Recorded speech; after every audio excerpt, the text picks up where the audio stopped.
All right, Gameloft is gone, kinda, at least out of the control that it was before, under Michel Guillemot as the CEO.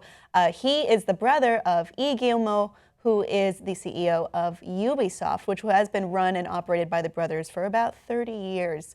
It's expected that he's going to resign, according to several sources on the inside, and that Gameloft will be under the control of Vivendi now, which is expected to continue on its hostile takeover tour over to Ubisoft, and it's expected that Michel will go help fortify with Yves. It's been said that the Ubisoft has been working to secure Canadian bankers to help thwart away a Vivendi takeover, but that has not been going well thus far, and it might happen on their part. Vivendi has said that they don't really have plans to do this, but actions would say the otherwise, with them buying stock as early as October 2015. Now they own more controlling stock than the Guillemot brothers themselves.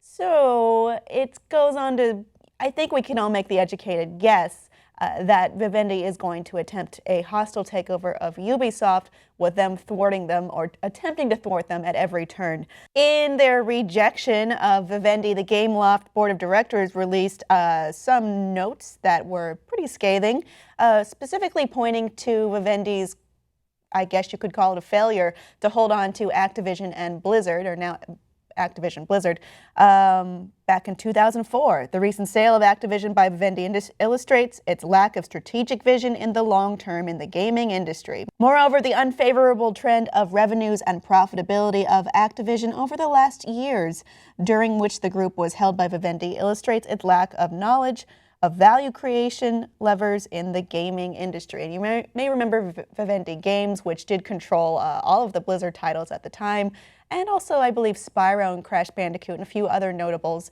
as well, and along with Sierra Games, which is now also defunct. This goes along with the lines of what Ubisoft is saying in attempts to thwart them, which is that they failed to keep this company, and Activision and Blizzard actually bought their freedom for over $8 billion to escape them. And it does go along with the other narrative that the company is running, which is that it seems likely that a lot of the top talent might be asked to leave, might leave on their own volition in order to gut the company if Vivendi were to take over. Ubisoft has a lot of employees, approximately 8,000 to 10,000. And about just a few star players in there, maybe 100, maybe 200. So if they were to take out the key players that were to work as creative and technical forces on each specific game, or the moneymaker titles, that would essentially leave a big vacuum and be a huge problem in terms of creating new games or continuing what players like. You may argue, oh, I hate Uplay.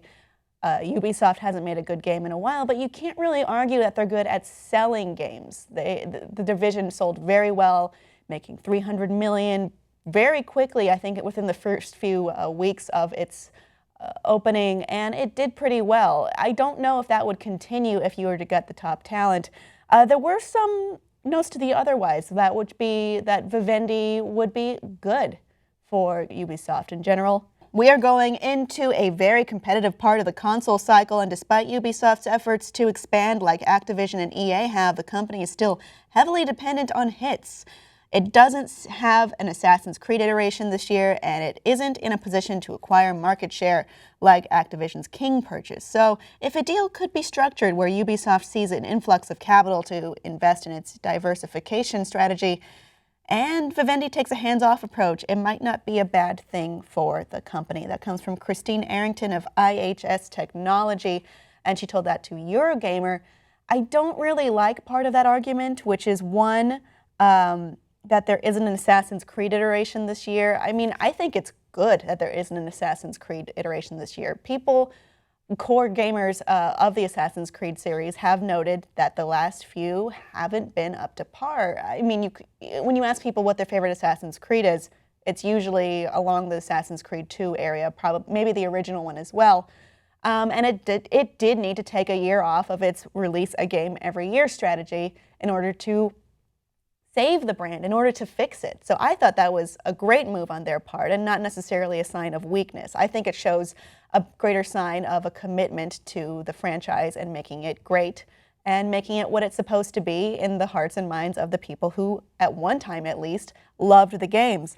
The other part of this that I don't really see as great is it hinges on Vivendi taking a hands-off approach. That seems extremely unlikely. They would probably want to be very creative developing in this, as they have with other business ventures in which the CEO of Vivendi has installed his son as CEO, I believe an advertising firm specifically.